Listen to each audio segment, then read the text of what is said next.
tous. Amen. Nous célébrons en ce dimanche 10 avril les rameaux.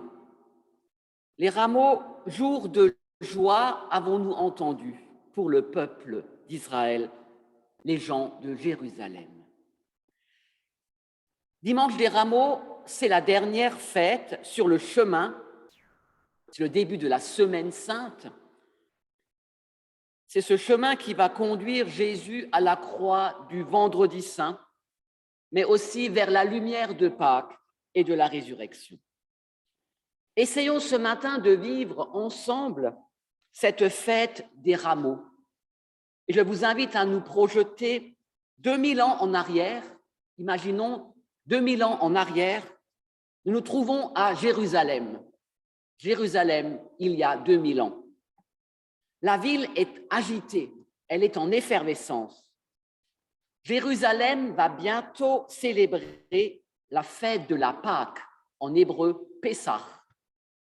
Pessah qui commémore, vous le savez, la fête de la Pâque juive, donc Pâques qu'on écrit sans S, alors que Pâques, la Pâque des chrétiens s'écrit avec un S, donc les fêtes de Pâques pour nous chrétiens, mais la Pâque chez les juifs, c'est Pâques sans S.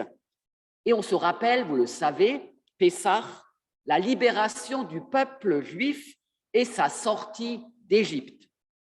Et pour cette grande fête, tous les juifs du pays sont invités à monter à Jérusalem.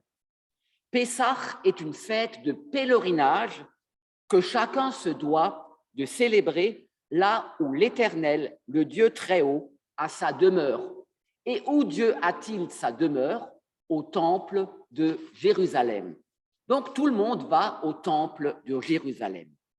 Mais ce jour-là, la fête va prendre une dimension particulière.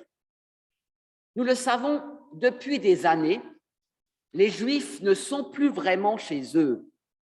Des Romains, des païens occupent le pays d'Israël. Israël est occupé par les Romains. La loi de Moïse n'est plus au centre. Alors, les Juifs ont réfléchi, ils regardent dans les Écritures saintes pour y voir des signes d'espérance. Encore aujourd'hui, quand les Juifs fêtent Pâques, que disent les Écritures? Le Messie, un Messie doit venir.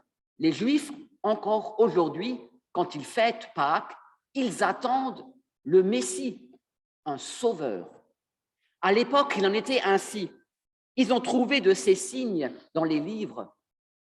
Un Messie allait venir. Et ce Messie serait un Messie royal, descendant de David. Et ce Messie royal allait redonner au peuple juif et au pays leur dignité. Ce Messie royal qu'ils attendaient allait reprendre le pouvoir aux Romains et ce Messie allait chasser les païens. Un rêve magnifique. Alors ce Messie, l'a-t-on trouvé? Certains à l'époque disent oui. Quelqu'un, depuis quelque temps, semble répondre en tout point au Messie annoncé. C'était un certain Jésus. Oui, Jésus répondait aux attentes de beaucoup de Juifs.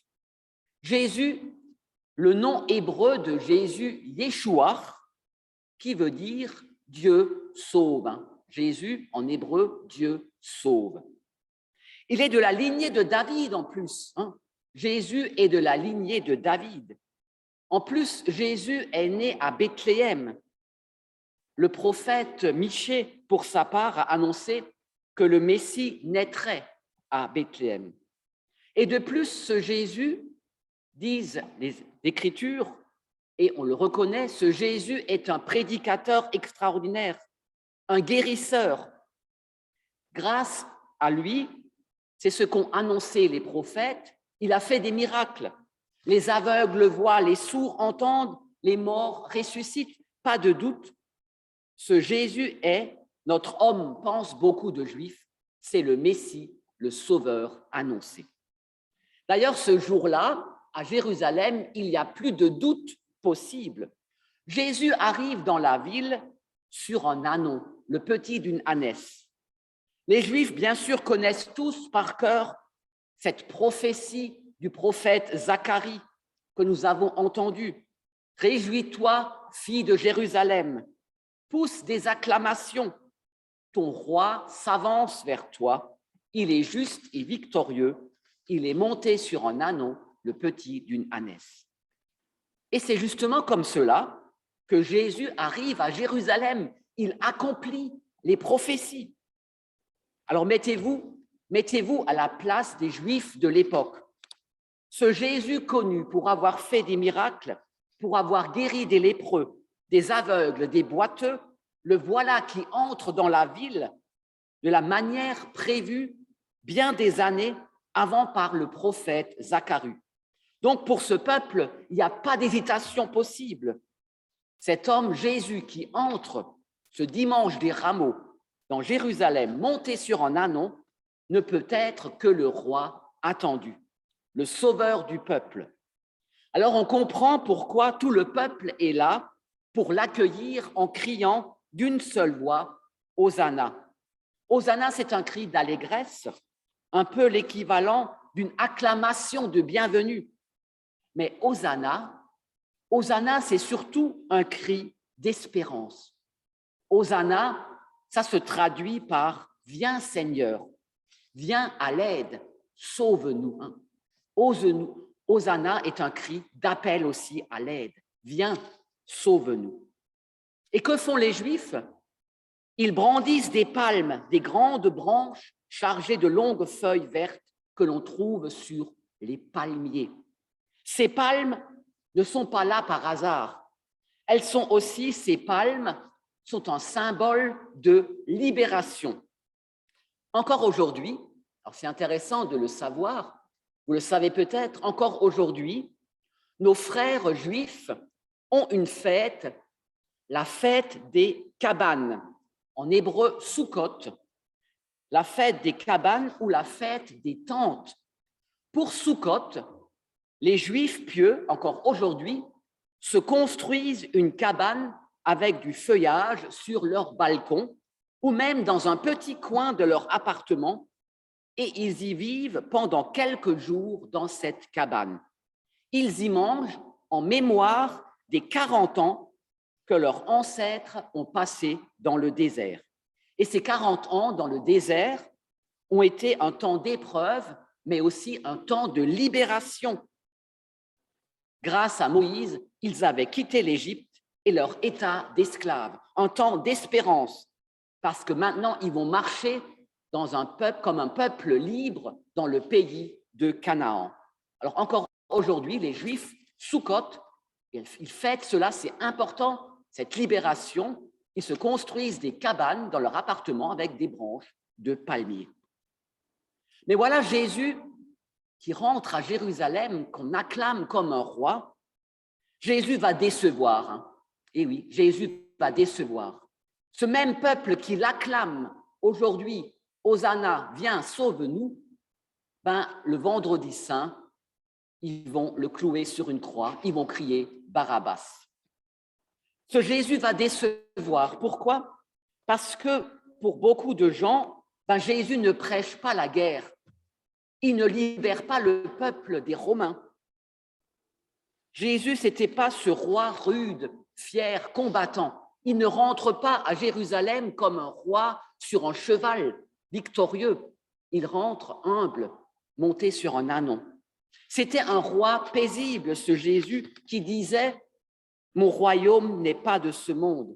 Un roi qui disait « Aimez-vous les uns les autres comme je vous ai aimés ».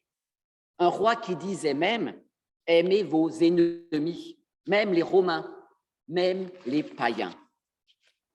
Un roi qui va mourir sur une croix, supplice romain réservé aux brigands, aux criminels, aux assassins. Eh bien, voyez-vous, c'est ce roi, ce même roi que nous sommes aujourd'hui invités à accueillir dans notre cœur et dans nos vies. Ce n'est pas un roi qui nous écraserait sous son pouvoir ou sous sa puissance. Ce n'est pas un tyran. C'est un roi qui nous dit dans sa tendresse les mêmes choses. Il dit les mêmes choses qu'il y a 2000 ans. Il vient nous dire que la vie, que l'espérance sont plus fortes que la mort, l'espérance plus fort que le mal, plus fort que la tristesse, que nos désespoirs. Jésus vient nous dire que le mal et la mort ne peuvent pas avoir le dernier mot. Le mal, nous le connaissons, il est parmi nous, dans notre monde, le mal. Un mot terrible qui est parfois difficile à expliquer. On ne peut pas dire pourquoi aujourd'hui il y a tant de sang, tant de tragédies, tant de malheurs dans notre monde. Le mal est difficile à expliquer. Jésus n'a jamais dit « je vais vous expliquer la raison du mal ». Mais Jésus a fait autre chose que de nous expliquer pourquoi le mal existe. Il est venu à nos côtés, et c'est important cela. Jésus est venu à nos côtés pour nous aider à lutter contre le mal. Il est venu nous dire « le mal ne s'explique pas, mais tu n'es pas seul. Il faut se battre contre lui.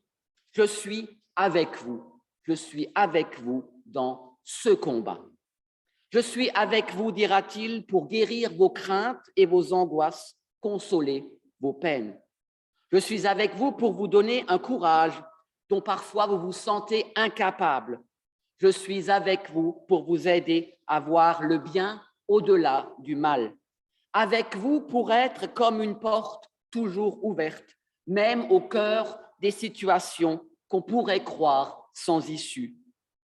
Je suis avec vous pour donner un sens à l'espérance, pour vous dire et redire l'amour de Dieu. Alors, il semble bien que cette fête des rameaux ne recevra vraiment son sens que pendant la semaine à venir. Oui, Rameaux prendra son sens dans cette semaine, où nous revivrons ensemble la passion, la mort et la résurrection de notre Seigneur. C'est pourquoi ce matin, nous sommes tous ici, dans notre grande majorité des chrétiens, des gens qui cherchent, nous cherchons, des cherchants qui déjà ont fait entrer Jésus dans leur vie. Nous avons déjà accueilli dans nos vies ce Jésus. Nous l'avons accueilli avec des cris de joie. Mais l'important, voyez-vous, l'important, ce n'est pas tant d'accueillir Jésus comme l'a fait le peuple de Jérusalem. L'important est bien plus de l'accueillir. L'important, c'est de lui rester fidèle. C'est un défi aujourd'hui. Comment rester fidèle à Jésus? L'important, c'est de lui rester fidèle, ce que n'a justement pas fait à l'époque ce peuple de Jérusalem. Ils l'ont accueilli, ils l'ont acclamé, mais ils ne lui sont pas restés fidèles, justement, durant la semaine à venir. C'est pour ça qu'il est important de continuer à le porter dans notre cœur.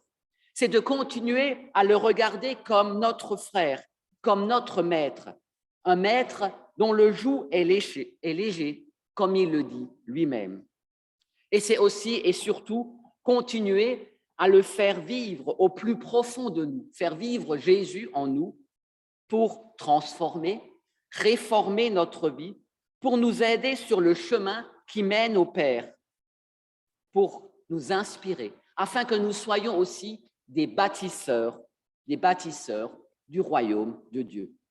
Ainsi, cette fête des rameaux, même avec le peuple juif ce matin, ensemble, nous voulons dire, avec le peuple, nous voulons redire que le Christ est bien au milieu de nous, comme il était au milieu de la foule venue l'accueillir à Jérusalem. L'important, c'est de l'accueillir, de lui rester fidèle. Cette entrée de Dieu dans notre vie, c'est peut-être un peu ce que nous représente cette fête de rameaux. Fête des rameaux, une entrée de Jésus dans notre vie. Savons-nous l'accueillir? Savons-nous lui rester fidèles? Car Dieu est là parmi nous par son Fils et nous aussi ce matin, nous voulons l'accueillir. Amen.